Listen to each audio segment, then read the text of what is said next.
আমাদের voice of বৃষ্টি চ্যানেলটি সাবস্ক্রাইব করে পাশে থাকা বেল আইকনটিতে ক্লিক করুন। আর হ্যাঁ, লাইক কমেন্ট করে পাশে থাকুন। আর নেক্সট পার্ট দেখতে চাইলে কমেন্ট করুন। ধন্যবাদ।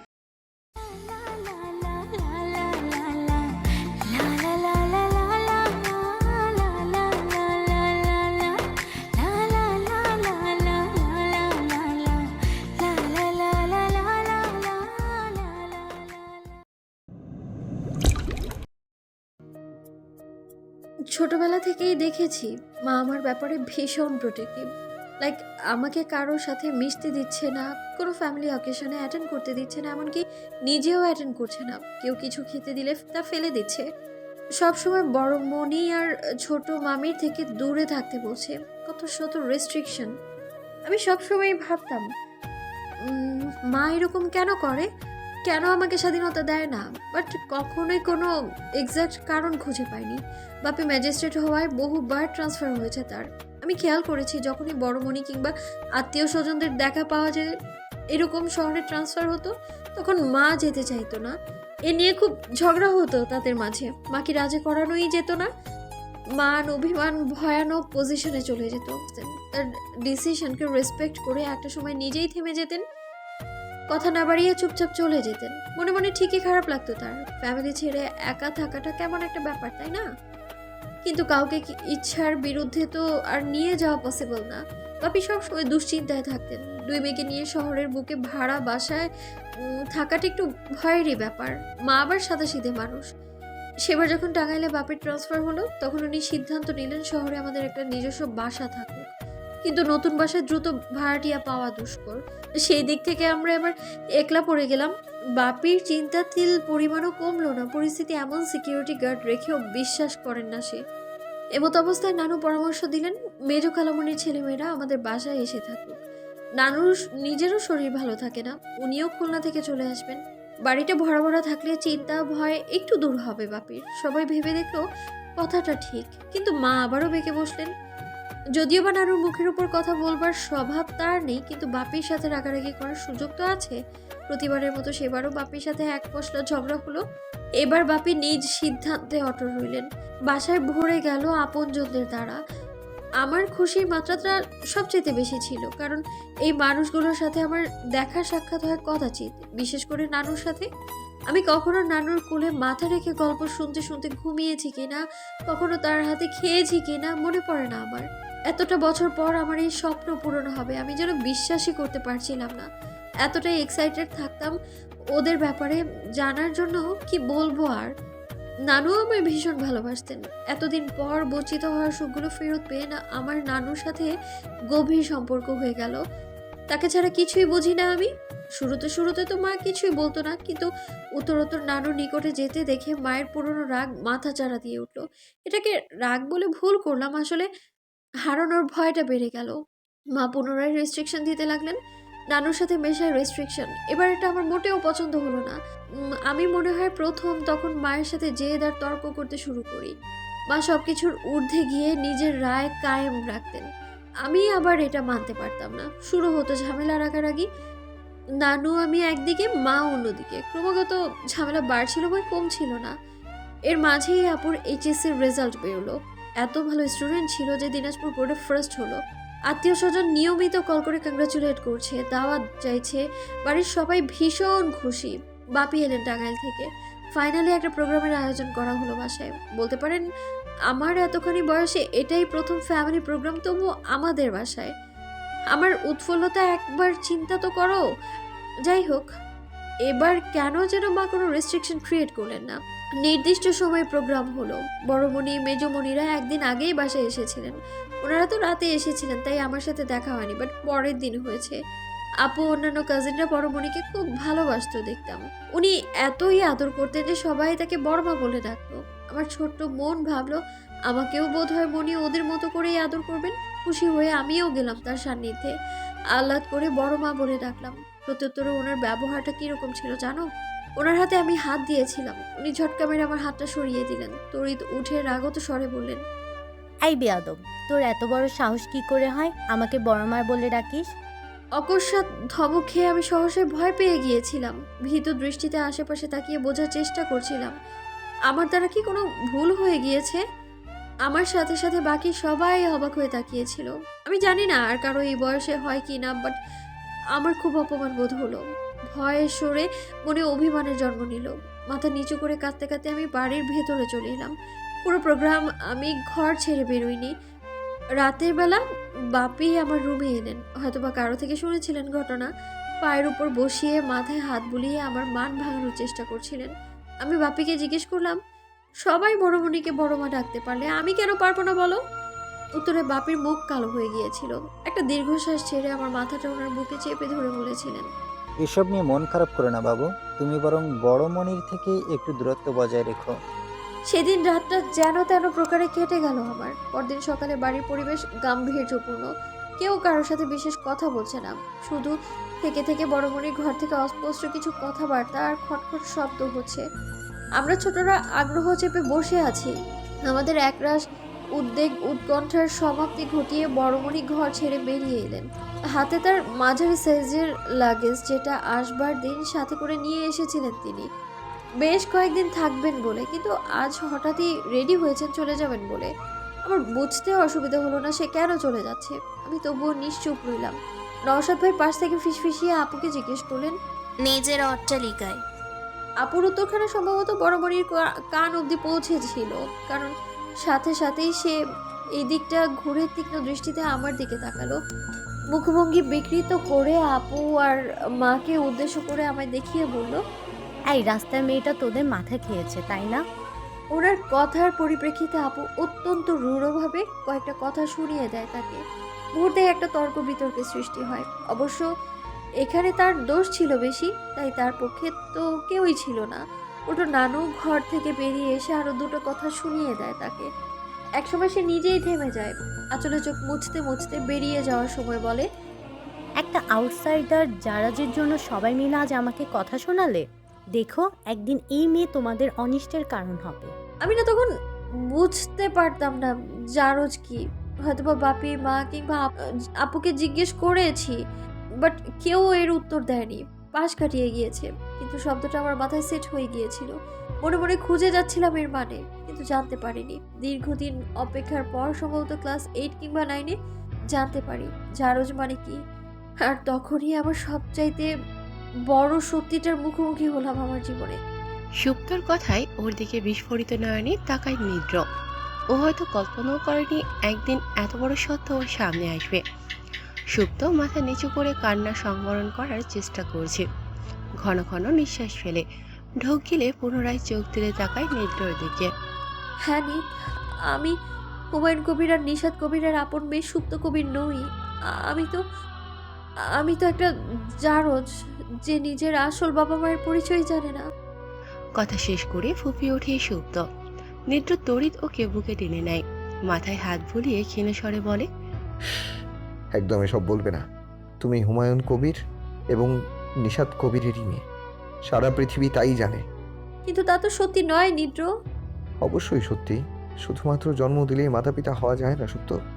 এই যে এতটা বছর পরম মমতায় তোমায় আগলে রেখেছেন ওনারা, তোমার সকল দুঃখ কষ্ট আপন করে নিয়েছেন, তোমার সকল খুশিতে নিজেকে ভাগ্যবান মনে করেছেন, তাদের কি তুমি মাতা পিতা হিসেবে অস্বীকার করতে পারবে? তোমার শরীরে হয়তোবা তাদের রক্ত বইছে না, কিন্তু তোমার পুরো জীবনটাই তো ওনাদের দান সুপ্ত। তোমার বাবা মায়ের সর্বস্ব তুমি, যার উদর থেকেই তোমার জন্ম হোক না কেন। তোমার জীবনের সবচাইতে বড় সত্য, তুমি হুমায়ুন কবিরের পরম আদরের সন্তান সুপ্ত কবির। এর বাইরে সব কিছু তুমি ভুলে যাবে সুপ্ত। তুমি আমায় এভাবেই মেনে নিলে নিদ্র? তোমাকে আমি সব পরিস্থিতিতেই মেনে নেব সুপ্ত। ওই যে কথায় আছে না, ভালোবাসা জাত ধর্ম দেখে না, আমিও আমার ভালোবাসা জাত বেজাত দেখি না। আমারও জীবনের সবচাইতে বড় সত্যি সুপ্ত আমার ভালোবাসা। সব পরিস্থিতিতেই আমি তাকে ভালোবাসি। বিয়ে করবে আমায় নিদ্র? করব। আজ? এভাবে নয়, সকলের সম্মতিতে তোমার বাসায় বিয়ের প্রস্তাব পাঠাবো আমি। বাবা মানবেন না নিদ। পায়ে পড়বো ওনার, কতদিন মুখ ফিরিয়ে থাকবেন তিনি? মেয়ের সুখ সকল পিতা মাতাই চায়। যদি না মানেন? এ পর্যায়ে নিশ্চুপ রইল নিদ্র। সুপ্ত অধৈর্য হয়ে পুনরায় প্রশ্ন করে, না মানলে? বাবা মায়ের আশীর্বাদ ছাড়া সংসারে সুখ আসে না সুপ্ত। তার মানে তুমি আলাদা হয়ে যাবে আমার থেকে? হয়তোবা। ভালোবাসলে লড়াই করতে হয় নিদ। আমি লড়াই করব সুপ্ত। তোমাকে ছাড়া কিন্তু আমি থাকতে পারবো না বলে দিলাম। নিদ্র খুব ইচ্ছে করলো বলতে, কখনো আমাকে ছেড়ে যেও না সুপ্ত। আমিও তোমাকে ছেড়ে থাকতে পারবো না। কিন্তু বলল না। মনের কথা মনে লুকিয়ে রেখে সুপ্তর কপালে আলতো করে একটা চুমু খেয়ে প্রসঙ্গ পাল্টে ফেলল। চোখ মুছে নাও তো। রাফনিদের বাসায় যাবে তো, তাই না? কান্নাকাটি করতে দেখলে কত প্রশ্ন করবে এসে, ভাবো। দেখেছো আমি ভুলে গিয়েছি একদম। কটা বাজে গো? 5:30। আচ্ছা চলো, আমি তোমাকে নামিয়ে দিই। আমি ব্যাগটা নিয়ে আসি হল থেকে। আচ্ছা যাও, চোখে মুখে পানি দিও একটু। ঠিক আছে, তুমি বসো। নিদ্র সম্মতি দিতে সুপ্ত মৃদু হেসে হলের দিকে পা বাড়ালো। ওর যাবার পানে তাকিয়ে থেকে নিদ্র ভাবতে লাগলো, খুব দ্রুত বাসায় সম্পর্কের কথাটা জানাতে হবে। তবে সুপ্তর জন্ম পরিচয় নিয়ে কখনো কাউকে বলবে না নিদ্র। এসব জানতে পারলে হয়তোবা তার মা মানতে চাইবে না। সুপ্তকে হারাতে পারবে না নিদ্র। মায়ের কানে কিছুতেই যাতে এসব না আসে তারও ব্যবস্থা করবে। সম্পর্কের ব্যাপারটা খুব সহজেই মেনে নিয়েছে নিদ্রর বাসায়। সামনে নোহার বিয়ে, তারপরেই নিদ্রর বিয়ের প্রস্তাব নিয়ে যাবেন অনিমা। তবে তার পূর্বে সুপ্তর সাথে দেখা করতে চেয়েছেন উনি। আজ বৃহস্পতিবার, আগামীকাল অফিস নেই, তাহলে সুপ্তকে বাসায় নিয়ে আসাই যায় ভাবল নিদ্র। অফিসে বিশেষ কাজের চাপ নেই, ডেস্কে বসে আপন মনেই এসব ভাবছে নিদ্র। তার চিন্তা ভাবনার ব্যাঘাত ঘটিয়ে কেবিনের দরজায় নক পড়ল। চিন্তা ভাবনা বাদ দিয়ে স্থির হয়ে বসলো নিদ্র। স্বাভাবিকভাবেই বলল, কামিন। ভাই কি ব্যস্ত? আরে মাহমুদুল ভাই, আসুন আসুন, বসুন। বসি না, আপনি ফ্রি হলে ক্যান্টিনের দিকটায় যাই। যাবেন? আচ্ছা চলুন। ল্যাপটপ বন্ধ করে উঠে পড়ল নিদ্র। ডেস্কের উপর থেকে ফোন আর ওয়ালেট নিয়ে মাহমুদুল সাহেবের পেছন পেছন বেরিয়ে গেল। মাহমুদুল সাহেব এখানকার অ্যাকাউন্টেন্ট। প্রায় 12 বছর ধরে চাকরি করে যাচ্ছেন ভদ্রলোক। বেশ শান্তশিষ্ট এবং একজন সৎ এমপ্লয়ি। সততার কারণেই মূলত এতটা দিন টিকে আছেন এরকম প্রাইভেট প্রতিষ্ঠানে। লোকে বলে প্রাইভেট জব স্বপ্নের মতো, এই আছে তো এই নেই। সেই দিক দিয়ে ভদ্রলোক লাকি বলা চলে। মাহমুদুল সাহেবের সাথে গল্প করতে করতে ক্যান্টিনে গিয়ে বসলো নিদ্র। হালকা খাবার অর্ডার দিয়ে ভদ্রলোক তার সংসার জীবনের গল্প শোনাতে লাগলেন। নিদ্রার বেশ মজাই লাগে ভদ্রলোকের সাথে কথা বলে। ওনার লাভ ম্যারেজ, সেই কলেজ লাইফ থেকেই সম্পর্ক ছিল। ওনার ওয়াইফ সনাতন্ত্র হিন্দু পরিবারের মেয়ে। এলাকায় তাদের পরিবারের বেশ নামডাক। ছোটবেলা থেকেই ওদের পরিবারের গল্প শুনে শুনে বড় হয়েছে মাহমুদুল সাহেবরা। সেই কৈশোর বয়সেই ছেলে মানুষের স্বপ্ন ছিল ওই বাড়ির মেয়েকে ঘরণী করে আনবে। যদিও হিন্দু মুসলিম বিয়ে সমাজ ধর্ম কোনোটাই স্বীকৃতি নয়, তবুও অবিশ্বাসী মাহমুদুল সাহেবের পরিবার যে ইসলামী রীতিনীতিগুলো বিশেষ মেনে চলে তা কিন্তু নয়। মূলত ইসলাম শিক্ষাটা সে বাড়ি থেকেই ঠিকমতো পায়নি, যার ফলে কম বয়স থেকেই নিজ ধর্মের প্রতি একটা অনীহার সৃষ্টি হয়। ফলস্বরূপ অন্য ধর্মের মেয়ে উজ্জয়িনীকে জীবনসঙ্গী বানাবার পণ করে। তাদের মিলনের পথটা মোটেই সহজ ছিল না। উজ্জয়িনীর বাবা কাকারা যখন জানতে পারে এক মুসলিম ছেলের সাথে তাদের মেয়ের প্রণয়ের সম্পর্ক, তখন তারা ভীষণ রকমের ক্ষেপে যায়। মারও খেতে হয়েছিল মাহমুদুল সাহেবকে। এলাকার গণ্যমান্যদের নিয়ে বিচার সালিশ হয়ে তাদের সপরিবারে এলাকা ছাড়ার হুকুম হয়।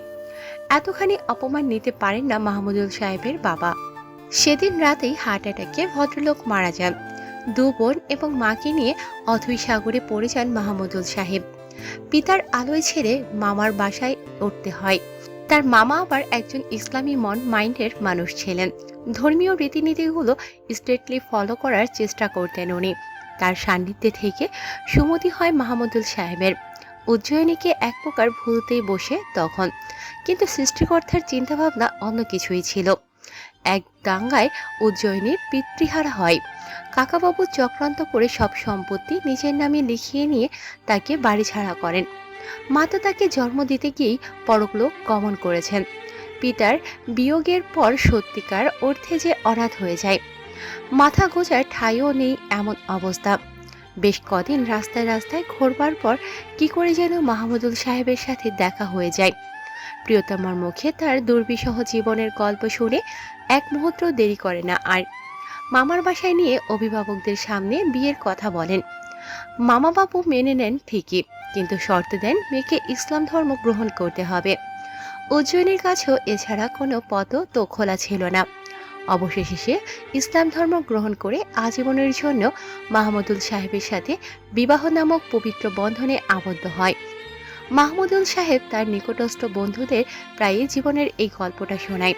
তার ভালো লাগে, স্রষ্টার পৃথিবীতে কত রকমের ঘটনা প্রতিনিয়ত ঘটে থাকে। এজন্যই বুঝি বলে জীবন নাটকের চাইতেও নাটকীয়।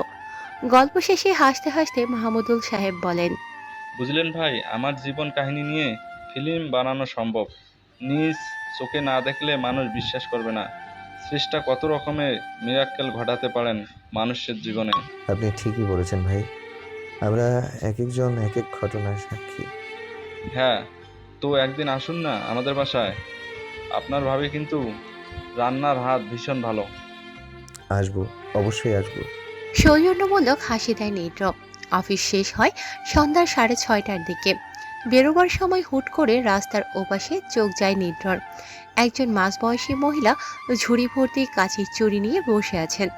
সুপ্তর চুড়ি বিশেষ একটা পছন্দ নাই, তবে মাঝে মধ্যে পরতে দেখেছে। কি ভেবে রং বেরঙের কয়েক ডজন চুড়ি কিনে নেয় সে। ভালোবাসার মানুষের কাছে পাওয়া সব উপহারই আনন্দ দেয়, স্পেশাল মনে নিজেকে। সুপ্ত নিশ্চয়ই খুশি হবে। ওর হাসি মাখা মুখটা কল্পনা করে নীরব। ফোন বের করে ছোট্ট একটা মেসেজ করে দেয়। আজ রাত 12টায় আসবো, কিন্তু ঘুমিয়ে পড়ো না যেন। সুপ্ত ওই মুহূর্তে রাফনিদের মাথায় তেল দিয়ে দিচ্ছিল আর গল্প করছিল। নীরর মেসেজে ঠোঁটের কোণে হাসিটা আরো প্রসারিত করে দেয়।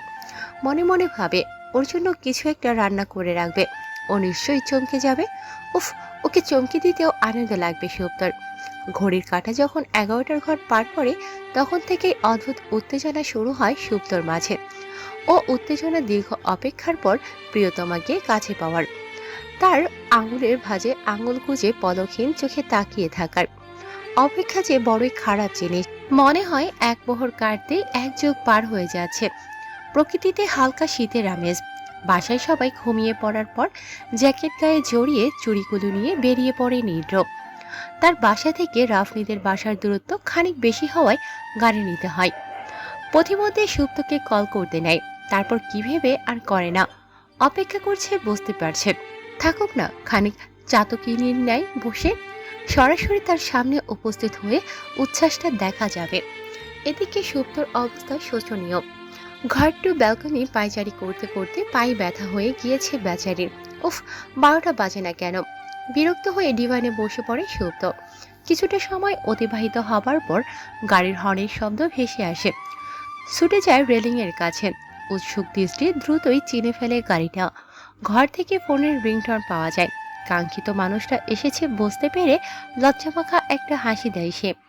চপল পায়ে ঘরের ভিতরে গিয়ে কল রিসিভ করে, ফিসফিসিয়ে বলে, আসছি। বিছানার উপর পড়ে থাকা শালটা গায়ে জড়িয়ে চুপচাপ বেরিয়ে যায় ঘর থেকে। বাসার নিচে নেমে দৌড় লাগায় মূল ফটকের দিকে। এক দৌড়ে নিদ্রর বুকে এসে পড়ে। নিদ্র ওর মুখখানা আজলা ভরে নিয়ে হাসতে হাসতে বলে, এভাবে দৌড়াতে আছে, আমি তো পালিয়ে যাচ্ছি না। আমি কতটা সময় ধরে অপেক্ষা করছিলাম জানো? আমি কিন্তু ঠিক টাইমে এসেছি। দেখো ঘড়িতে 12টা বাজে। তুমি দেখা করবে বলে দেখা না হওয়া অবধি আমার শান্তি লাগে না। তুমি একটা পাগল, এটা জানো? তুমি এই পাগলের প্রেমে মাতোয়ারা, এটা কি তুমি জানো? কথাটা বলে খিলখিলিয়ে হাসে সুপ্ত। নিদ্র হেসে দেয়। নিদ্র ওকে শক্ত করে জড়িয়ে ধরে বলে, তোমাকে আমি একদমই চিনতে পারি না। চিনতে পারবেও না, আমাকে চেনা এত সহজ নাকি? আচ্ছা দেখা যাক, ঘরে তুলি একবার, আদ্য বান্ত চিনে যাব, চিনতেই হবে। আচ্ছা বলো, খেয়ে এসেছো? তুমি খেয়েছো? না, দাঁড়াও, তোমার জন্য একটা সারপ্রাইজ আছে, আসছি আমি। নিদ্রকে আর কিছু বলার সুযোগ না দিয়ে পুনরায় ছুটে যায় সুপ্ত। ফিরে আসে থালা ভর্তি খাবার নিয়ে। বিরিয়ানির গন্ধ পেয়ে ভ্রুজোড়ায় কুঞ্চন পরে নিদ্রর। মাই গড, তুমি খাবার আনতে গিয়েছিলে? হ্যাঁ, আমি নিজের হাতে বানিয়েছি। কি? অবশ্যই, টেস্ট করে দেখো। ওয়েট, গাড়ির ভেতরে চলো, এভাবে খোলা আকাশের নিচে খাবার নিয়ে দাঁড়িয়ে থাকতে নেই। তুমি বুঝি এসব মানো? মানি না, বাট সতর্ক থাকা ভালো, তাই না? চলো। বাধ্য মেয়ের মতো নিদ্রর পিছু পিছু গাড়িতে উঠে সুপ্ত। দুজনে হাত ধুয়ে একে অপরকে খাইয়ে দেয়। খাওয়া শেষে নিত্র চুড়িগুলো সুপ্তর হাতে পরিয়ে দেয়। সত্যিকার অর্থে সারপ্রাইজড হয়ে যায় সুপ্ত, তার সাথে ভীষণ রকমের খুশি।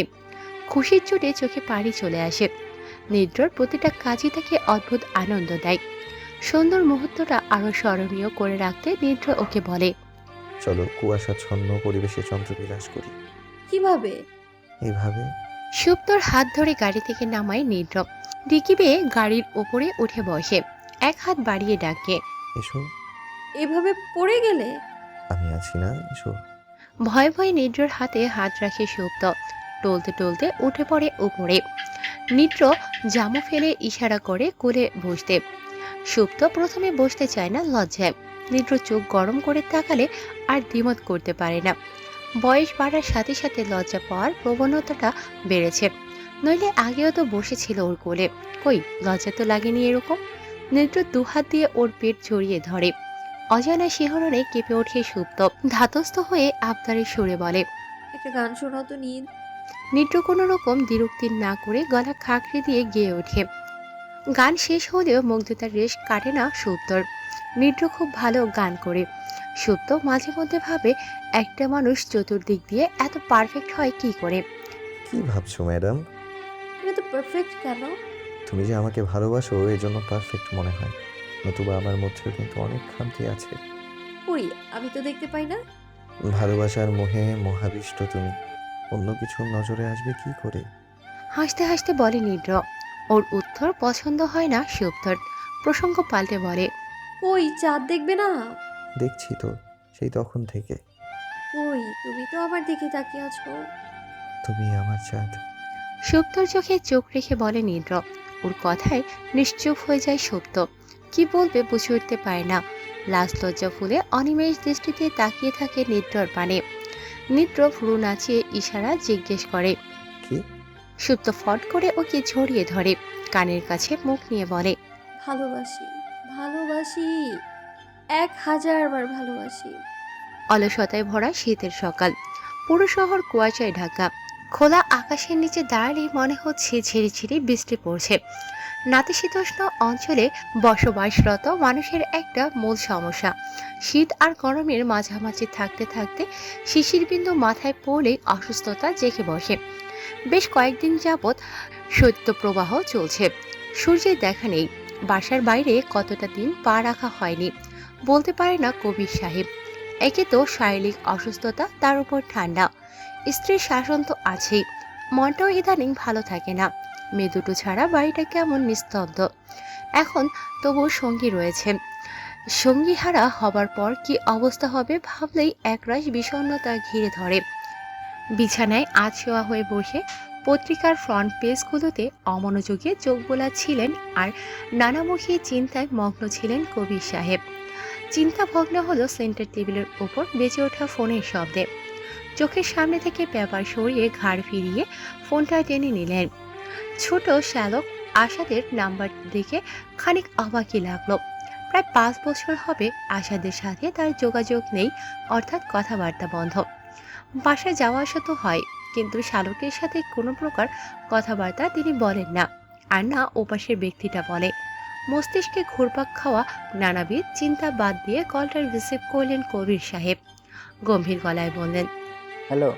খানিক নীরবতার পর আন্তরিকভাবে সালাম জানালেন আসাদ সাহেব। বহুদিন যোগাযোগ না থাকায় আড়ষ্ট ভাব চলে এসেছে। অন্তরে কথা জমা, কিন্তু গলা দিয়ে বেরোচ্ছে না। অবস্থা বুঝতে পারলেন কবির সাহেব। হালকা কেসে বললেন, কি ব্যাপার আশাদ, এতদিন পর? জি দুলা ভাই, একটু দরকারি কথা ছিল। হ্যাঁ বলো। হেমাঙ্গিনী কি এখন ঢাকায় থাকে? হেমাঙ্গিনী কে আশাদ? দুলা ভাই, তোমাকে একদিনই বলেছি ওকে এই নামে সম্বোধন করবে না, ওর নাম সুপ্ত, হেমাঙ্গিনী নয়। সত্যিটার কথা অস্বীকার করবেন আপনারা? দেখো, পরিস্থিতি স্বাভাবিক আছে, সবাই সবার জীবনে সুখী আছি, এতদিন বাদে কেন সুপ্ত নষ্ট করতে চাইছো? আমি ওর বাবা, আমার কি ইচ্ছে করে না ওকে একবার দেখতে, মাথায় হাত রেখে আদর করতে? তুমি 1900 বছর আগেই সে অধিকার হারিয়েছো আশাদ। আপনি তো সবটাই জানতেন। ইনফ্লুয়েন্স না হলে? ভালোবাসা নামক ডিকশনারিতে ইনফ্লুয়েন্স বলতে কোনো শব্দ থাকে না, এখানে একটা শব্দই থাকে, আর তা হলো বিশ্বাস। যে পার্টনারের ওপর বিশ্বাস রাখতে পারে না সে ভালোবাসা কি তাই জানে না। ভালোবাসার রুলস হলো একে অপরকে রেসপেক্ট করা, আগলে রাখা, সুসময় দুঃসময়ে নিঃস্বার্থভাবে পাশে থাকা এবং দূরত্ব হলেও একে অপরের প্রতি আস্থা রাখা। যাকগে, ভালোবাসা নিয়ে ডিসকাশনের সময়টা বোধহয় আমরা পেরিয়ে এসেছি। তাছাড়াও তোমার পার্সোনাল লাইফে ইন্টারফেয়ার করাটা আমার সাজে না। আমি ইন্টারেস্টেডও নই। সাজে নাকি? ইন্টারফেয়ার তো করেই ফেলেছেন সেই কবে। শুধু একটা প্রশ্ন, আমার লাইফটা নিয়ে আর কত খেলবেন আপনারা? এতটা সময় পেরিয়ে গেল। হাসিও না আসাদ, তোমার লাইফ নিয়ে খেলার আমরা কে? আর এসব কথা আসছেই বা কেন? বয়স হয়েছে আসাদ, ছেলে মেয়ে বড় হয়েছে, অথচ বাচ্চামি করছো তুমি। Grow up. আমার মেয়ে সুপ্তকে আমায় ফেরত দিন দুলাভাই। সুপ্ত কোনো খেলনা নয় আসাদ, যে একবার এর বাড়ি তো একবার ওর বাড়ি। আমার সাথে হেয়ালি করবেন না। Don't shout. অবশ্যই আমি শাউট করব। ইনফ্যাক্ট আমি আপনাদের নামে কেস করে দিব আমার মেয়েকে ভুলিয়ে ভালিয়ে নিজেদের কাছে রেখে দেওয়ার জন্য। কিসব উল্টোপাল্টা ল্যাঙ্গুয়েজ ইউজ করছো তুমি? সন্তানকে কোনো বাবা মা ভুলিয়ে ভালিয়ে রাখে নাকি? আর কি বলে কেস করবে করো, তার পূর্বে আমার প্রশ্নের উত্তর দাও। সুপ্ত কি জানে তুমি ওর বায়োলজিক্যাল ফাদার? এই পর্যায়ে চুপ করে গেলেন আসাদ সাহেব। কাতর স্বরে বললেন, একজন সন্তানকে তার বাবার থেকে দূরে রেখে কি পাচ্ছেন আপনারা দুলাভাই? তোমার কথাবার্তা অসংলগ্ন শোনাচ্ছে আসাদ। তুমি মনে হয় উল্টোপাল্টা কিছু খেয়েছো। যাও, বাসায় গিয়ে একটা ঘুম দাও। ফ্রেশ মাইন্ডে তোমার সাথে কথা হবে। আর হ্যাঁ, সব যেরকম আছে তেমনটাই থাকতে দাও, এতেই সবার মঙ্গল। কথা না বাড়িয়ে ফোনটা রেখে দিলেন কবির সাহেব। বেশ কিছুক্ষণ যাবৎ কলিং বেল বাজছে। কে জানে দরজায় কে? নিদের বাবা, দেখো না দরজায় কে। রান্নাঘর থেকে চেঁচিয়ে বললেন নিশাদ। হেলদোল হলো না কবির সাহেবের। বিরক্ত হয়ে চুলোর আঁচ কমিয়ে নিশাদই পা মারলেন দরজার দিকে। বিরক্তিভাব কাটিয়ে মেকি হাসি ফুটিয়ে দরজা খুললেন নিশাদ। সামনে দাঁড়ানো ব্যক্তিদের উপর দৃষ্টি পড়া মাত্র মেকি হাসিও উবে গেল মুখের। তাৎক্ষণিক একরাশ উদ্বেগ ফুটে উঠল। বিড়বিড় করে উচ্চারণ করলেন, অনিমা তুমি? ফ্যামিলি সমেত সুপ্তদের বাসায় সম্বন্ধ নিয়ে এসেছে নিদ্রর মা অনিমা। নিদ্র অবশ্য উপস্থিত থাকতে পারেনি, তবে সে রংপুরেই আছে। এদিকে সুপ্ত এসবের কিছুই জানে না। তাকে ইচ্ছে করে বলেনি নিদ্র, ইনফ্যাক্ট বসতেও দেয়নি। অ্যান্সার পজিটিভ হলে it will be a big surprise for her, আর নেগেটিভ হলে তো। সূক্ষ্মভাবে সারা ঘরে চোখ বুলিয়ে চায়ে চুমুক দিলেন অনিমা। নিশাদ কবির সাহেব দুজনেই তার দিকে তাকিয়ে। তাদের দৃষ্টি এদিকে বুঝতে পেরে মৃদু হাসলেন অনিমা। নিশাদের চোখে চোখ রেখে প্রশ্ন করলেন, ছোট আপা, আপনাকে এত উদ্বিগ্ন লাগছে কেন? না, তেমন কিছু না। অনেক তো ফর্মালিটি হলো, এখন মূল প্রসঙ্গে আসি। আপা, আপনার ছোট মেয়েটাকে আমার খুব পছন্দ হয়েছে। আপনাদের মত থাকলে ওকে বাড়ির বউ করে নিয়ে যেতে চাই। দেখো, সুপ্ত তো এখনো পড়ালেখা করছে। ওর বিয়ে শাদী নিয়ে আমরা আপাতত ভাবতে চাইছি না। ক্যারিয়ারটা গড়ুক, তারপর বিয়ের কথা চিন্তা করা যাবে।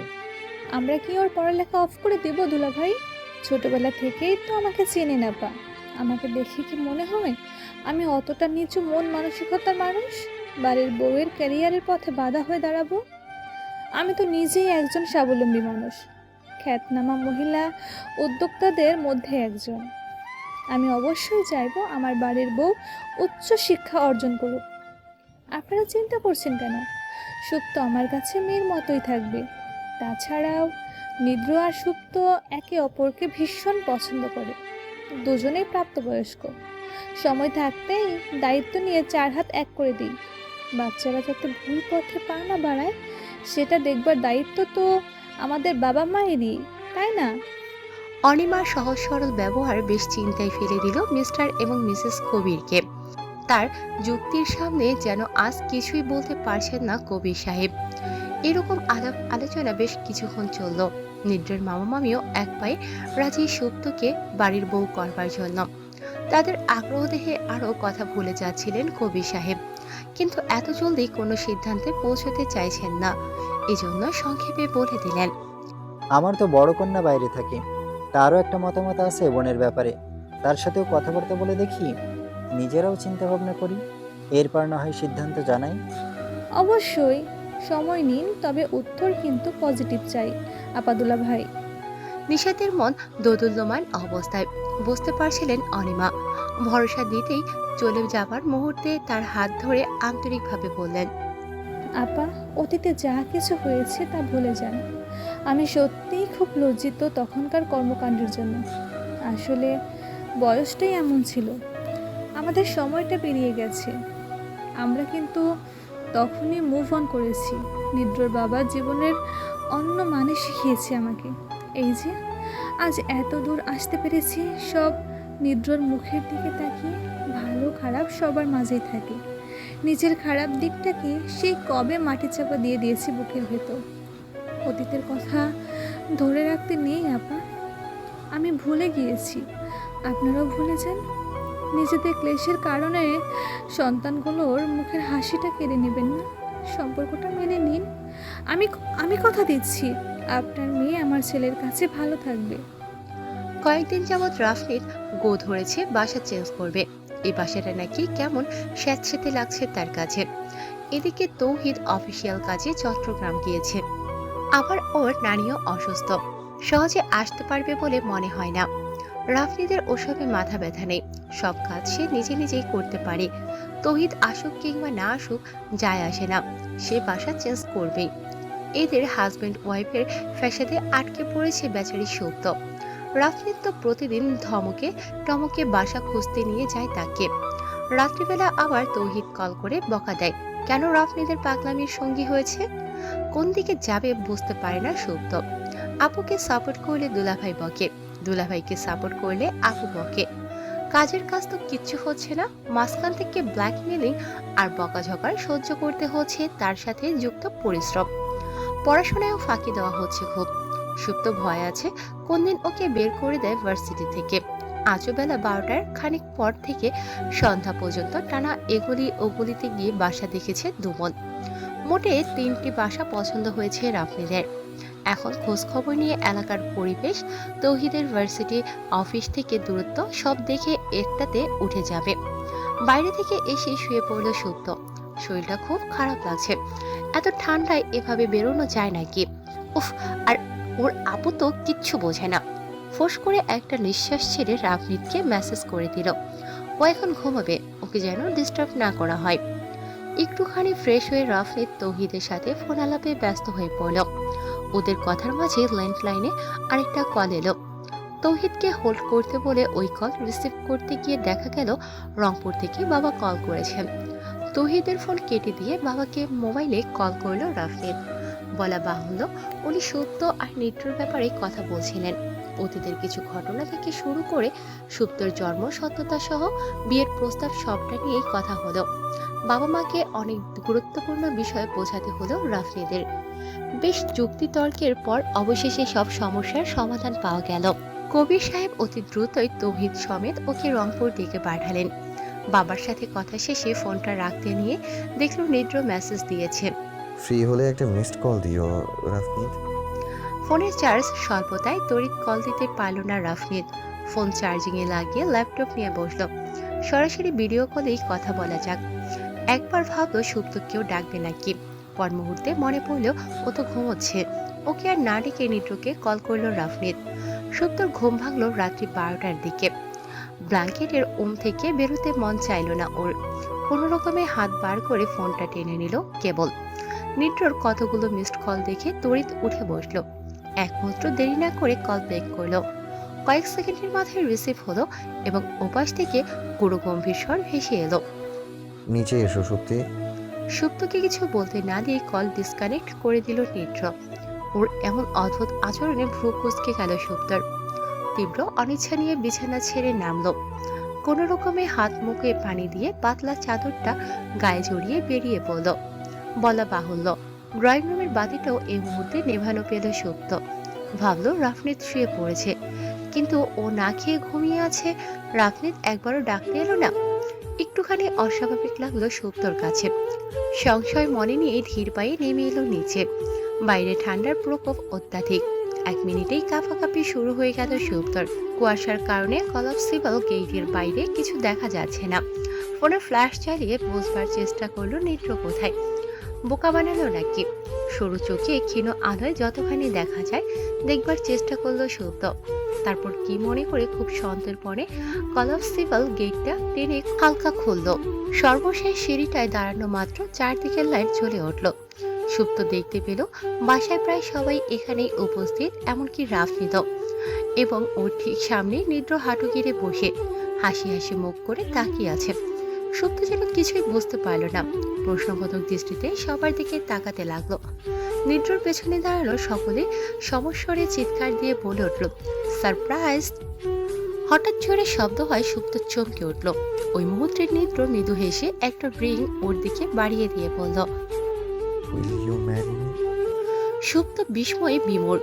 রাফনিদ সহ প্রতিবেশীরা একযোগে সুপ্তকে উদ্দেশ্য করে বলল। সে ইয়েস, সে ইয়েস। সুপ্তর বিস্ময় ভাব কাটছেই না। ও যেন সকলের কথা শুনে মাথা নেড়ে উত্তর করল। I will. নিদ্র চমৎকার হেসে সুপ্তর অনামিকায় রিংখানা পরিয়ে দিল। না দেখে সকলে পুনরায় উল্লাসে ফেটে পড়ল। রাফনিদ এগিয়ে এসে সুপ্তর বাহু চেপে ধরে আনন্দিত গলায় কংগ্রাচুলেশন জানালো। জানিস বাবা মা মেনে নিয়েছে। মানে? আরে তোদের সম্পর্ক মেনে নিয়েছে, বিয়ের কথা চলছে বাসায়। নিদ্রটা কেমন সারপ্রাইজ দিল বল। খুশিতে আত্মহারা হয়ে জড়িয়ে ধরল ও সুপ্তকে। সুপ্ত ঝটকার উপর ঝটকা খাচ্ছে আজ। ও নিদ্রর দিকে তাকিয়ে সত্যতা নিশ্চিন্তের উদ্দেশ্যে ভ্রু নাচালো। নিদ্র তার স্বভাবসুলভ হাসিটা দিয়ে মাথা নেড়ে বোঝালো সত্যি। সুপ্ত বিশ্বাসই করতে পারছে না ভালোবাসার প্রাপ্তি তার ভাগ্যে আছে। অতি সুখে তার চোখ দিয়ে টপ টপ করে পানি ঝরে পড়তে লাগলো।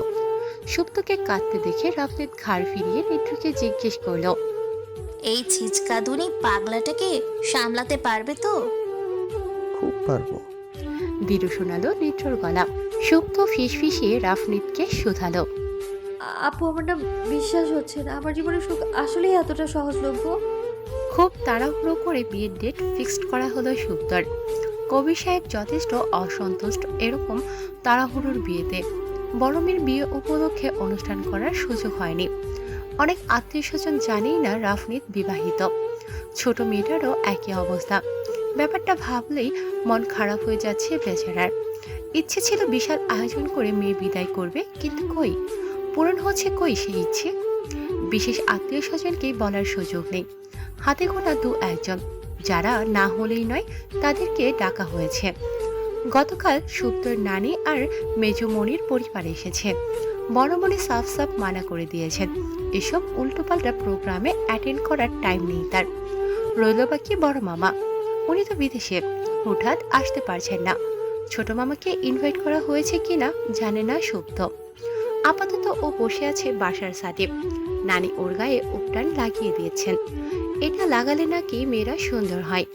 সৌন্দর্য বৃদ্ধি হবে কিনা জানে না সুপ্ত, কিন্তু উপটান থেকে ভেসে আসা চন্দনের সুবাস ওর খুব ভালো লাগছে। শরীরের উন্মুক্ত অংশগুলোতে উপটান লাগানো শেষ করে নানি সুপ্তকে খানিক বিরক্তি মাখা গলায় আদেশ করলেন, সেমরি, গেঞ্জিটা উপরে তুলতো, প্যাডে একটুখানি ডইলা দেই। নানির কথা শুনে বন্ধ চোখ জোড়া আপনা থেকেই খুলে গেল সুপ্তর। ভ্রুকুসকে জিজ্ঞেস করলো, পেটে কেন? কেন আবার? পেট কোমর এলা জায়গায় তো দাগের ছড়াছড়ি। জামের চোখে ধান্দা লাগাবে কি দিয়া? খালি মুখখান ঠিক থাকলে হইব, বাকিরে ঠিক রাখা লাগবে না? ধান্দা লাগাতে আলাদা করে যত্ন নিতে হবে কেন? আমি যা আছি তাতেই সে আমাকে একসেপ্ট করবে যদি ভালোবেসে থাকে। ওইসব বড় বড় কথা উপন্যাসের বইয়ে ভাল লাগে রে বুবু, বাস্তব জীবনে এরকম সুন্দর না। কে বলেছে সুন্দর না? আমার চুলে কি পাক ধরছে এমনি? ভ্রু কুচকালেন নানি। তা দেখে ঠোঁট চেপে হাসল সুপ্ত। প্রসঙ্গ পাল্টাতে জিজ্ঞাসা করল, তুমি উপন্যাস পড়তে বুবুনি? না বুবু, আমি তো অত পড়ালেখা জানি না। তবে তোর নানা ভাই সব সময় বই নিয়ে বসে থাকতেন। চাকরি থাকা অবস্থায় দিলে তো পারতেন না, রাইট জায়গা বই পড়তেন। আর অবসর সময়ে লাইব্রেরি ছাড়া তার ঘর মুখা করতেই পারি নাই। কত খ্যাস খ্যাস করছি, শুনে নাই। আমার রাগ দেখে বরং হাসতো সে, বলতো, সামেলি, বই হলো জ্ঞানের ভান্ডার। জ্ঞানের পরিধি যত বিশাল হবে, জীবন সম্পর্কে দৃষ্টিভঙ্গি ততই বদলাবে। লাইব্রেরিটা ছিল তার শান্তির জায়গা। চারিদিকে বই ঠাসা, আর মাঝখানে সে বসে আছে। এমন দৃশ্য ভাবতেও তার ভালো লাগতো। নানা ভাই তোমাকে বই পড়ে শোনাতো? আমাদের নতুন নতুন সংসারে প্রতি রাতে সে আমারে বই পড়ে শোনাতো। মনে কর একটা রুটিন ছিল এরকম। আহা, কি দিন পার করছি আমরা। আমি যে স্বল্প শিক্ষিত এইটা নিয়ে সে কখনোই কথা শোনায় নাই আমারে, বরং সব সময় জোর করছে পড়ালেখা শুরু করার জন্যে। তুমি পড়লে না কেন?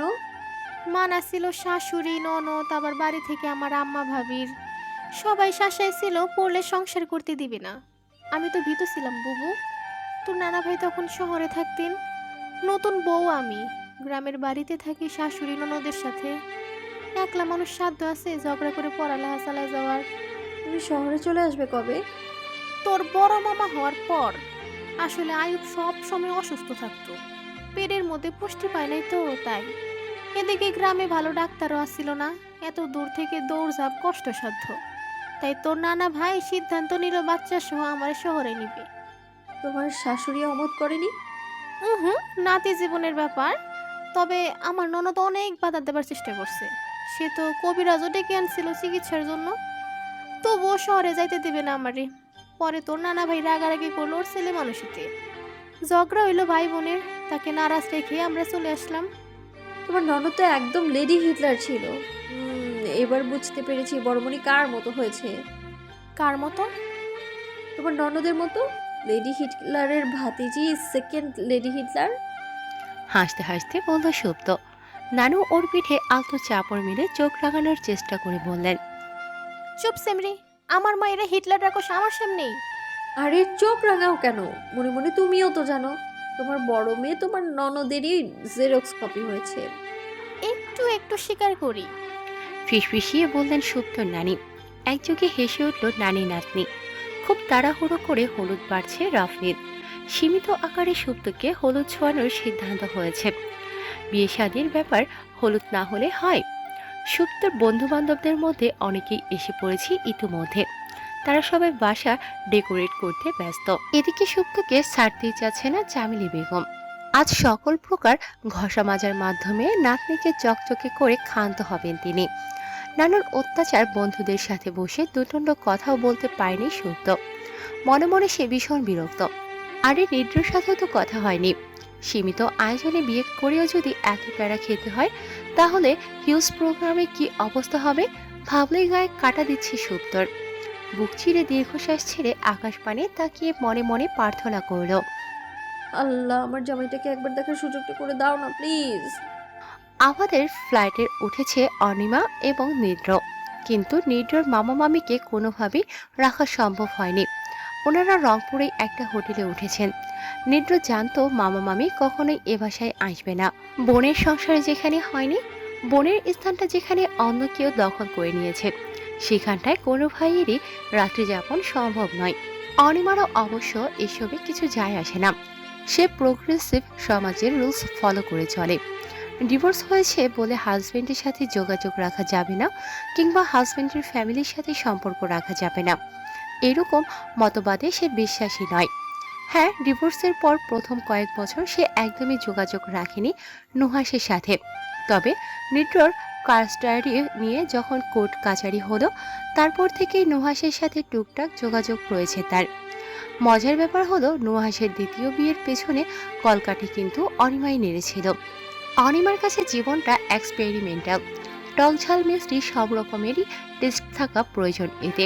বিয়ের তোড়জোড় এ বাসাতেও শুরু হয়েছে। নিড্রর গায়ে হলুদ খানিক পরেই নুহাস প্রফুল্ল চিত্তে কাজ করে বেড়াচ্ছেন। তার বর্তমান স্ত্রী প্রাক্তন স্ত্রীর কাজে হাত লাগাচ্ছেন। যদিও ব্যাপারটা অদ্ভুত, কিন্তু নুহাসের কাছে স্বাভাবিকই মনে হচ্ছে। অনিমার সাথে সম্পর্ক হবার পর থেকেই সকল অদ্ভুত ঘটনা সে স্বাভাবিকভাবে গ্রহণ করতে শিখে গেছে। কষ্ট একটাই, ছেলেটা তার সাথে আজও কথা বলে না। শুরুতে নিদ্র এরকম ছিল না। নিদ্রর কাস্টাডি কিন্তু নুহাসি পেয়েছিল। ছেলেকে নিয়ে বাকি জীবন কাটানোর ইচ্ছে ছিল তার। কিন্তু সেদিনের ওই ঘটনা, বাধ্য হয়ে বিয়েটা করার পর থেকে নিদ্রর সাথে তার দূরত্ব। নিদ্র কিছুতেই মানতে পারেনি বাবার পুনরায় বিয়ে। সে ওই দিনই বেরিয়ে যায় বাসা থেকে, একা একাই গিয়ে ওঠে মায়ের বাসায়। ছেলেকে ফিরিয়ে নেবার মুখ ছিল না নুহাসের। আত্মীয় স্বজন বন্ধু বান্ধবরা বলেছিল আইনি সহায়তা নিতে, কিন্তু যার জন্য আইনি সহায়তা নেবে সে স্বেচ্ছায় বেরিয়ে গিয়েছে। লড়বে কার জন্য? নুহাসও আর কিছু বলেনি। এই এতটা বছর নিদ্রকে একবার চোখের দেখাও দেখতে পারেনি। কত শত কষ্ট বুকে চাপা দিয়ে রেখেছিল, কাউকে বলে বোঝাতে পারবে না। চাপা কষ্ট এতটাই বেড়ে গিয়েছিল যে নিয়ন্ত্রণ না করতে পেরে হার্ট অ্যাটাক করে বসল। তার অসুস্থতায় পুনরায় নিদ্রকে টেনে আনলো এদিকে। আসার পর ভালো মন্দ দুটো কথা হয়েছিল ঠিক, তার না হওয়ার সামিল। সুস্থ হবার পর আবারও কথা বন্ধ। নুহাস এখনো আশা করে কোনো মিরাক্কেল হোক, ছেলেটা পুনরায় তাকে বাবা বলে ডাকুক। কে জানে তার এই আশা পূরণ হবে কিনা। আসরের পর পরই দু বাড়িতে হলুদ প্রোগ্রাম শুরু হয়ে গেল। নিদ্রর পাঠানো বাসন্তী রঙা শাড়ি আর তাজা ফুলের সুপ্তকে সাজানো হলো। নিদ্রর খুব ইচ্ছে ছিল এই গেটআপে সুপ্তকে দেখবে। সরাসরি সুপ্তর সাথে কথা হওয়াটা অসম্ভব হয়ে উঠছিল, তাই শেষ পর্যন্ত আভাকে পাঠিয়ে দিল এই বাসায়। আবার ইচ্ছেও ছিল কনে পক্ষে থাকার। সে নাচতে নাচতে বান্ধবীর বাসায় চলে আসলো। এসে ডিক্লেয়ার করে দিল বরকনের হলুদ একসাথে হবে ভিডিও কলে। ছেলে মেয়েদের আবদার অমত করার সুযোগ নেই। ভিডিও কল হলেও মজা কিন্তু কম হলো না। নিদ্র এক ফাঁকে সুপ্তকে বলে দিল রাত অবধি যাতে এই গেটআপে থাকে। সে আসবে হবু বউকে হলুদ মাখাতে। সুপ্ত লজ্জামাখা হাসিতে সম্মতি জানালো। হলুদ শেষে সাথে গোল করে বসে কনেকে নিয়ে গল্প আড্ডায় মেতে উঠল সব। মজার ব্যাপার তাদের মধ্যে ফাগুনও রয়েছে। সুপ্তর একটুখানি অস্বস্তি হচ্ছিল ওর সামনে। বেশিক্ষণ ধরেই লক্ষ্য করছিল ফাল্গুন। ওর মনে হলো সুপ্তকে সহজ করা দরকার, তাই উঠে গিয়ে সুপ্তর দিকে হাত বাড়িয়ে ডাকলো। মিস নীলাশ, উড ইউ মাইন্ড আমার 2 মিনিট আলাদা কথা বলতে পারি? হঠাৎ ফাগুনের এমন প্রশ্নে কি বলবে ভেবে পেল না সুপ্ত। অস্বাভাবিকভাবে ফাল্গুনের দিকে তাকালো। ওপাশ থেকে জয় কৌতুকের সুরে বলল, বেটা, মানুষের বউ নিয়ে আলাদা কথা আবার কি? যা কইবে এইখানে ক। আরে আমি কি মানুষের বউ নিয়ে ভেগে যাচ্ছি? জাস্ট 2 মিনিট কথা বলবো। হাসতে হাসতেই বলল ফাল্গুন। সুপ্ত এবারে বন্ধুদের দিকে একবার আবার দিকে একবার তাকালো প্রশ্নবোধক দৃষ্টিতে। আবার আলতো করে মাথা নেড়ে সম্মতি দিল। সুপ্ত উঠবার মুহূর্তে জেরিনের দিকেও তাকাতে ভুলল না। ওর চোখে মুখেও হাসি লেপটানো। ব্যাপার কি, ওর জেলাস ফিল হচ্ছে না? শাড়ির সামনে উঠে ফাল্গুনের পিছু পিছু পা বাড়ালো সুপ্ত। ওরা হাঁটতে হাঁটতে ছাদের কিনারায় এসে দাঁড়ালো। ফাল্গুন পানির ট্যাঙ্কে হেলান দিয়ে দাঁড়ালো এবং সুপ্ত কার্নিশ ধরে। ফাল্গুনি প্রথমে বলল, তুমি কি সামহাও আমার সামনে থাকতে অস্বস্তি বোধ করছো? ফাল্গুন সাবলীল প্রশ্নে আরো দমে গেল সুপ্ত। তাৎক্ষণিক কোনো জবাব দিতে পারল না। ফাগুন মৃদু হেসে ওকে সহজ করবার জন্য বলল, আমি কিন্তু মুড অন করছি সুপ্ত। হ্যাঁ, তোমার জায়গা আমার মনে এখনো রয়েছে, এখনো তোমায় ভুলতে পারবো না, কিন্তু তোমাকে পাইনি বলে অভিযোগ নেই আমার। ভালোবাসলেই পেতে হবে এমন তো কোনো কথা নেই। ভালোবাসলে ভালো থাকতে দেখা, তার জন্য প্রার্থনা করাতেও অপারশোক। আমার সবসময় গিল্ট ফিল হয়। তুমি আমার জন্যই আমাদের সবার থেকে দূরে সরে গিয়েছো, পরিবর্তন হয়েছো তুমি। কথাটা ভুল বলোনি, কিন্তু আমি থেমে থাকিনি, বিপদে যাইনি। ক্যারিয়ার করার মন দিয়েছি। তোমাদের সাথে যোগাযোগ কমিয়ে দেওয়ার কষ্টবোধটা আমার ভিতরে আছে। আমি চেষ্টা করব এরকমটা যাতে আর না হয়। একটা নিউজ জানো, ভেরি রিসেন্টলি একজন আমাকে প্রপোজ করছে। ভাবছি অ্যাকসেপ্ট করে ফেলবো। তুমি কি বলো? কে সে? তুমি তাকে চিনো? আমি চিনি? ভ্রুজোড়া কুঁচকে ফেলল সুপ্ত। ফাগুনের ঠোঁটের কোণে হাসি লেগে রয়েছে। খানিক চিন্তা করতেই যেন বুঝে গেল সুপ্ত। অবিশ্বাসের দৃষ্টিতে অদূরে বসে থাকা জেরিনের দিকে তাকিয়ে আবার ফাগুনের দিকে তাকালো। জেরিন? মৃদু হেসে মাথা কাত করে সম্মতি দিল ফাগুন। ও মাই গড, এতদিন পর! বিস্ময়ে ছোটখাটো চিৎকারি দিয়ে ফেলল সুপ্ত। ফাগুন শব্দ করে হেসে ফেলল ওর কাণ্ডে। মুখ ঘুরিয়ে জেরিনের দিকে তাকিয়ে সুপ্তকে উদ্দেশ্য করে বলল, একটু বেশি টাইম নিয়ে নিল ম্যাডাম। জেরিন বসে থেকে বুঝতে পারল ওকে নিয়ে কথা হচ্ছে। নিমিষেই একরাশ লজ্জা ভর করল ওর চোখে মুখে। সুপ্ত গালে হাত দিয়ে খুশিতে আত্মহারা হয়ে বলল, কংগ্রাচুলেশনস, জলদি অ্যাকসেপ্ট করে ফেলো। জলদি দাওয়াত চাই, নতুন জামাই নিয়ে তোমার বিয়েতে যাব আমি, বুঝছো? আচ্ছা, তুমি আসবে বলে আমি বিয়ের কাজটা জলদি সেরে ফেলবো। সুপ্তর দিকে তাকিয়ে বলল ফাগুন। সুপ্ত আর কিছু বলবে তার পূর্বেই হাতে থাকা সেলফোনটা সশব্দে বেজে উঠল। স্ক্রিনে নিদ্রর নাম ভেসে উঠতেই দেখা গেল ফাগুনও ওই মুহূর্তে তাকায় ফোনের দিকে। ফলে তারও চোখে পড়ে যায়। হালকা কেশে বলে, তুমি কথা বলো, আমি আসছি। সুপ্ত কেবল মাথা নেড়ে সম্মতি দিয়ে ফোনটা রিসিভ করল। ফাগুন প্যান্টের পকেটে হাত ঢুকিয়ে ধীর পায়ে এগিয়ে চলল আড্ডার আসরে। মুভ অন শব্দটা ভীষণ ভারী। এর ভার বহন করতে করতে কত কিছুই বিসর্জন দিতে হলো। বুক চিরে দীর্ঘশ্বাস বেরিয়ে এলো ফাগুনের। যেতে যেতেই পিছু ফুরে তাকালো একবার। অন্ধকার ছাপিয়ে যে লাবণ্যময় সৌন্দর্যের অধিকারিণী জলজল করছে চোখের ধারায়। সর্বস্ব তাকে দিয়ে বসে আছে। নিজের বলতে আজ কিছুই নেই ফাগুনের কাছে, ছিটে ফোটা অনুভূতিও না। এভাবে নতুন শুরু কি সম্ভব? নিদ্র আসার পর আমাকে টেক্সট করে দেয় সবাইকে নিয়ে নিচে যেতে। ও আসছে দেখা করতে। সুব্রতের বাসাটা বাউন্ডারি দিয়ে ঘেরা। আশেপাশে আরো কয়েকটা বাড়ি রয়েছে। দেয়ালের ওপাশে একটা 4 তলা বাসা আছে, একদমই এই বাসার সাথে লাগানো। সুব্রতের বাসায় যেতে হলে ওই বাসার ছাদে পৌঁছতে হবে, তারপর ওই ছাদ থেকে এই ছাদ। কিন্তু ওই বাসায় যাবে কি করে? বেশ ভাবনায় পড়ে গেল নিদ্র। ঠোঁট কামড়ে কিছুক্ষণ চিন্তা করে দেখলো ব্যালকনির গ্রিল পেয়ে সহজেই দেয়ালে ওঠা সম্ভব। দেয়াল থেকে সানসেট, প্রত্যেকটা ফ্লোর হিসেবে এমন সানসেট করা রয়েছে। মনে মনে বাড়িওয়ালাকে একটা ধন্যবাদ দিল নিদ্র এই সিস্টেমে বাসা বানানোর জন্য। কাল বিলম্ব না করে আশেপাশে থেকে ভেসে আসা মৃদু আলোয় গ্রিল বেয়ে উঠতে শুরু করলো সে। সেকেন্ড ফ্লোর অবধি আসতেই মনে হলো নিচে থেকে যতটা সহজ ভেবেছিল ততটাও সহজ নয় এই দেয়াল বেয়ে ওঠা। স্লিপ কেটে পড়ে গেলে অবস্থা শেষ। বিয়ে আর করতে হবে না। বেশ কসরত করে জানের ভয় নিয়ে আধা ঘন্টা খরচ করে অবশেষে শ্বশুরবাড়ির ছাদে উঠতে পারল নিদ্র। এদিকে সুপ্ত সে কখন থেকে অপেক্ষা করছে ওর জন্য। সন্তর্পণে আশেপাশে তাকাচ্ছে, আবার ফোনটা দেখছে। ছাদের কানের শেষে বসে কিছুটা জিরিয়ে নিয়ে অবশেষে সুপ্তকে কল করলো নিদ্র। ওকে কিছু বলতে না দিয়ে ক্ষীণ স্বরে বলল, পূর্ব দিকে এসো, আমি এখানে। ফোন পেয়ে দৌড়ে আসলো সুপ্ত, জাপটে ধরলো নিদ্রকে, বুকে মুখ লুকিয়ে বলল, মনে হচ্ছে কতদিন পর দেখছি তোমায়। মিস করছিলে বুঝি? হ্যাঁ, অনেক। নিদ্রর দিকে তাকিয়ে উত্তর দিল সুপ্ত। নিদ্র চমৎকার হেসে ওর গাল চেপে ধরে কপালে ঠোঁট ছুঁয়ে দিল। খুব সুন্দর লাগছে তোমাকে, আমার ভাবনা চাইতেও সুন্দর। সত্যি? বিয়ের পর সব সময় শাড়ি পরে থাকবে, তোমায় এত মানায়। ইস, সব সময় সামলাতে পারবো না। পড়তে পড়তেই শিখে যাবে, কিন্তু শাড়ি পরা মাস্ট। আচ্ছা ঠিক আছে, তোমার জন্য পরবো। That's my girl. আচ্ছা কিভাবে এলে তুমি? ওই দেয়াল বেয়ে। কষ্ট হয়নি? হয়েছে অল্প, তোমায় বুকে জড়িয়ে নিতেই সেটাও গায়েব। নিদ্রর কথা শুনে ভারী লজ্জা পেল সুপ্ত। ওর বুকে আলতো কিল মেরে বলল, ডায়লগ? ডায়লগ না রে, সত্যি। হয়েছে, অনেক সত্যি বলেছেন।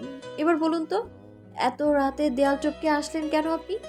তোমায় দেখবো বলে।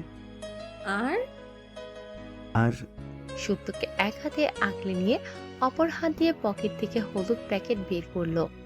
হলুদ লাগাবে তুমি আমায়? হ্যাঁ, আমার বহুদিনের শখ, আমার ব্রাইডে নিজে হলুদ মাখাবো।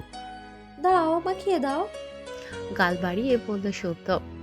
প্যাকেট থেকে সবটুকু হলুদ নিয়ে সুপ্তর দুগালে মাখিয়ে দিল নিদ্র। ফিসফিসিয়ে দুষ্টুমির স্বরে বলল, আমার হলুদ ব্যাংকটা।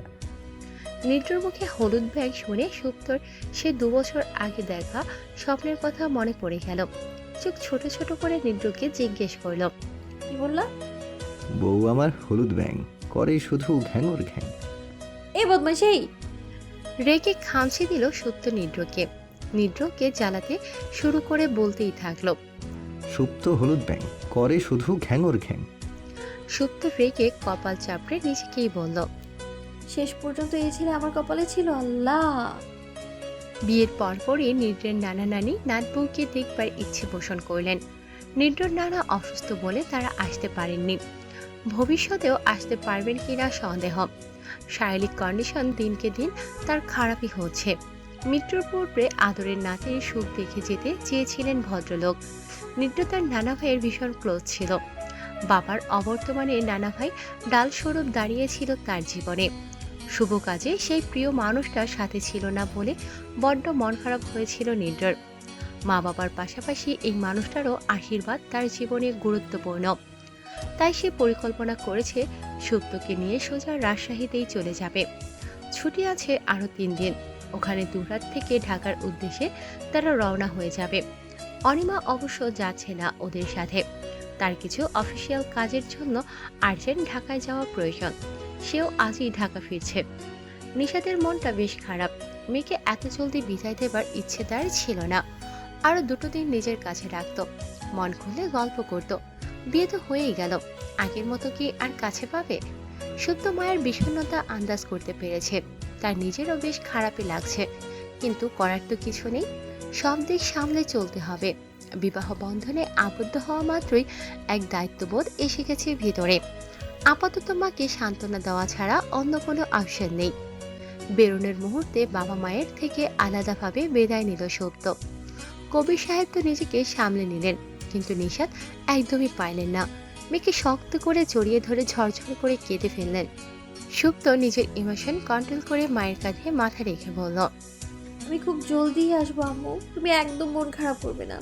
আমি তাড়াতাড়ি চলে আসবো, তাড়াতাড়ি দেখা হবে আমাদের। কপালে চুমু খেয়ে মাথায় হাত বুলিয়ে দিলেন। কিঞ্চিত হেসে বললেন, এত জলদি বড় হয়ে গেলি কেন মা? আমি সেই ছোট্ট সূত্রটাকে কত মিস করি।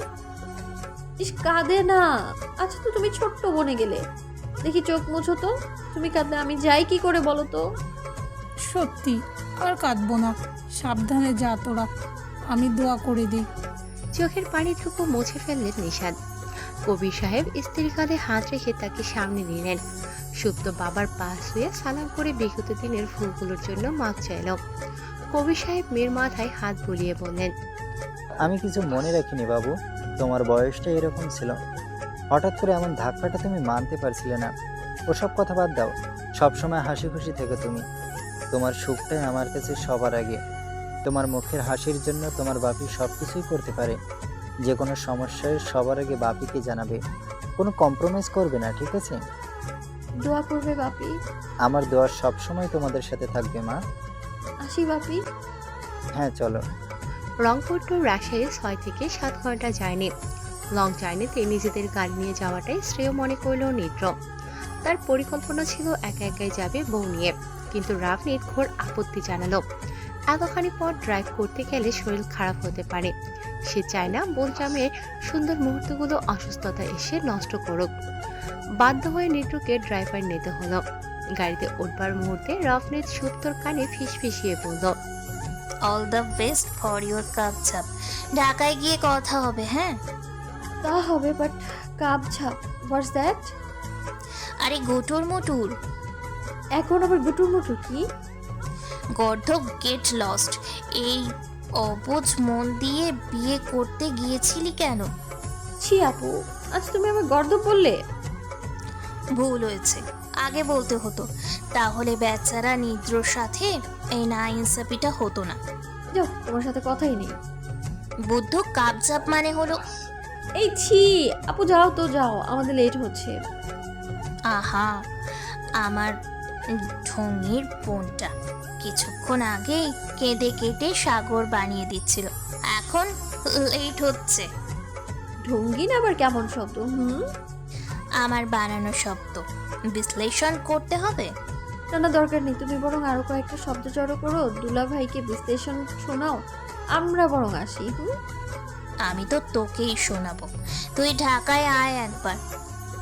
মূল শহর থেকে 11 কিলোমিটার দূরে মফস্বলের দিকে নিদ্রর নানা বাড়ি। কাঁচা পাকা মিলিয়ে রাস্তা। রাস্তার দুধারে যত দূর চোখ যায় আবাদি জমি। জমিগুলোতে সবুজ সোনালি ধান গাছ ঝলমল করছে।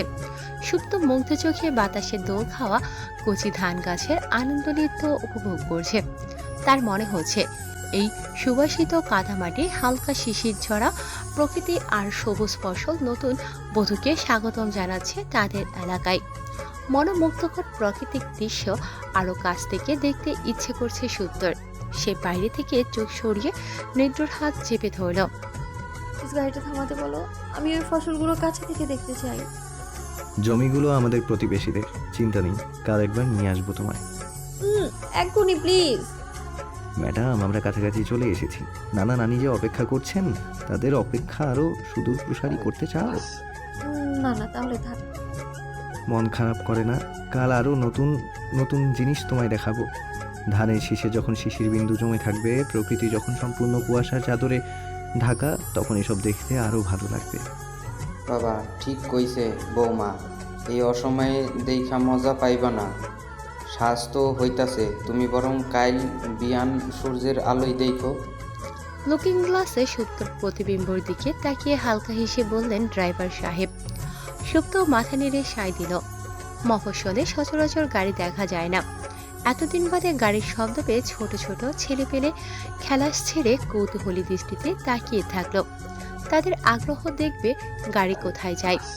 মোটামুটি মাঝারি সাইজের একটা গেটের সামনে গাড়িটা থামালো। সুপ্ত গলা বাড়িয়ে দেখলো গেটের একপাশে গোল্ডেন কালারের নেম প্লেট, তাতে কালো কালিতে লেখা শান্তিনিকেতন। বাসার নাম শান্তিনিকেতন? হ্যাঁ, আমার নানি রবীন্দ্রনাথের বিরাট বড় ভক্ত। রবীন্দ্রনাথ সম্পর্কিত সব কিছুই তার বড্ড পছন্দের। পশ্চিমবঙ্গের বোলপুরে অবস্থিত রবি ঠাকুরের গড়াব শিক্ষা প্রতিষ্ঠানের নাম শান্তিনিকেতন। যখন তিনি এই খবর পেলেন তখনই মনে মনে ঠিক করে ফেলেছিলেন কখনো যদি নিজের একটা বাড়ি হয় তাহলে তার নাম দেবেন শান্তিনিকেতন। বিদ্যাপীঠের সাথে বাড়ির কি সম্পর্ক? নানি বলেন শিক্ষাই শান্তি, শান্তি শিক্ষা, চিরশান্তির স্থল আপন নীর। তাহলে নীরের নাম কেন শান্তিনিকেতন নয়? অবশ্য রবি ঠাকুরের সব কিছুই তো ওনার পছন্দ। এর পেছনেও নিশ্চয়ই আরও যুক্তিসঙ্গত কারণ তিনি দর্শাতে পারবেন। তুমি বরং তার থেকেই জেনে নিও। নিত্র সুপ্তর কথোপকথন বন্ধ হয় গেট খোলার শব্দে। তারা দুজনেই গাড়ি থেকে নেমে পায়ে হেঁটে এগোয় বাড়ির ভেতরের দিকে। সুপ্ত চোখ ভরা আগ্রহ নিয়ে ঘুরে ঘুরে দেখতে থাকে বাউন্ডারি দিয়ে ঘেরা তিনতলা বাসা এবং তার আশেপাশে পরিবেশ। বাসার এক পাশে সুসজ্জিত ফুলের বাগান, অপর পাশে ছাউনির মতন কিছু একটা। সেখানে একটা টি টেবিল আর বেতের কয়েকটা মোড়া সাজানো। ছাউনি থেকে কিছুটা দূরে লোহার তৈরি দোলনা। নিদ্র ওই দোলনা দেখে সুপ্তকে বলে,